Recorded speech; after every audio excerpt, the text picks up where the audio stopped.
तो इस वीडियो में हम बात करेंगे फ्यूचर क्लास के मेथड्स के बारे में।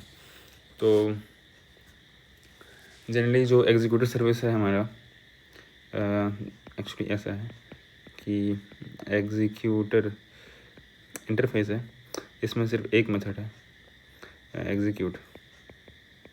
एग्जीक्यूट टेक्स ओनली रनेबल, ठीक है। बट ये इसको इम्प्लीमेंट करता है तुम्हारा एग्जीक्यूटर सर्विस, ठीक है। अब इसमें तुम्हारा एग्जीक्यूट तो है ही, एग्जीक्यूट रनेबल ये तो है ही, इसमें सबमिट भी है,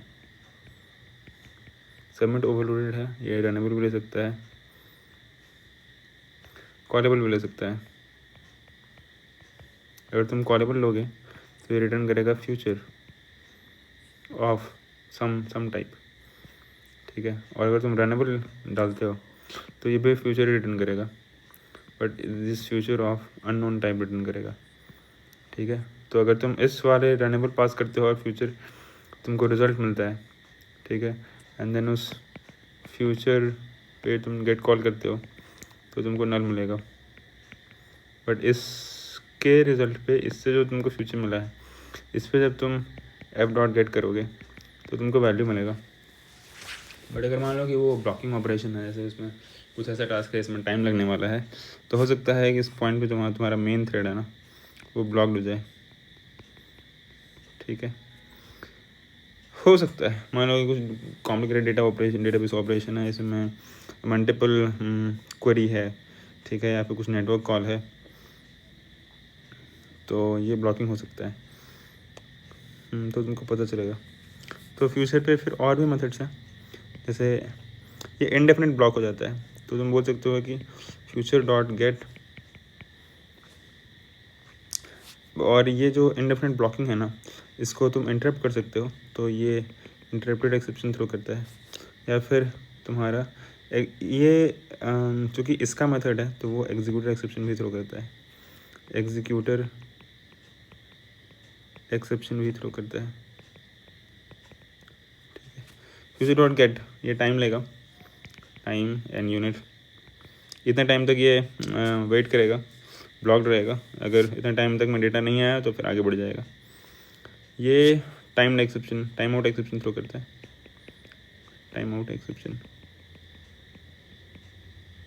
ठीक है। और भी मेथड है जैसे कि future dot is done, check कर सकते हो कि रिज़ल्ट आ गया क्या, रिज़ल्ट आ गया तो कुछ करो, इफ़ रिज़ल्ट आ गया तो कुछ करो, ठीक है। एल्स अगर नहीं आया तो else cancel, F dot cancel.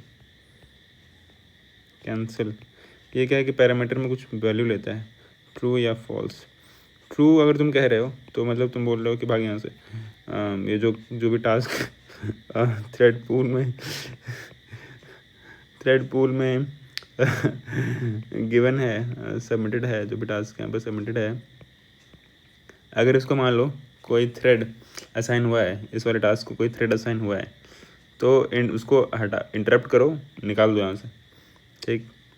और कोई अगर नहीं असाइन हुआ है तो उसको निकाले दो, ठीक है। नहीं असाइन हुआ है किसी को थ्रेड तो उसको निकाल ही दे रहा है, डिस्कार्ड कर दे रहा है। और कोई असाइन हो गया तो उसको भी निकाल दो, फोर्सफुली निकाल दे रहा है, भगा दे रहा है वहाँ से। और अगर मान लो कि फॉल्स तुम पास करते हो तो कोई थ्रेड अगर मान लो कि उसको थ्रेड असाइन हुआ है किसी टास्क को, तो उसको इंटरप्ट नहीं करेगा, उसको एग्जीक्यूट होने देगा। तो ये थोड़ा दयावान है, जनरली तुम इस फोर्स ट्रू करके पास करते हो, ठीक है। इसका एक और भाई है कि मान लो कैंसिलेशन तुम्हारा टाइम ले रहा है, वो थ्रेड अभी कैंसिल होने की कोशिश कर रहा है, तो जो भी अगर कोई टास्क कैंसिल होगा ना तो उसका एक फ्लैग रहेगा, इस कैंसिल्ड, कैंसिल करके कुछ एक फ्लैग रहता है, ठीक है। तो वो फ्लैग तुम्हारा ट्रू हो जाएगा अगर टास्क कैंसिल हुआ रहेगा, तो इस तरीके से कैंसिल हुआ रहेगा। तो तुम यहाँ पे अपने कोड में आगे चेक कर सकते हो कि इज़ कैंसल्ड, ठीक है। तो एफ डॉट, ये जो टास्क सबमिट किए थे वो क्या वो कैंसिल किया गया था, अगर हाँ तो फिर कुछ करो, ऐसा। यही सारे मेथड्स हैं, बस हो गया।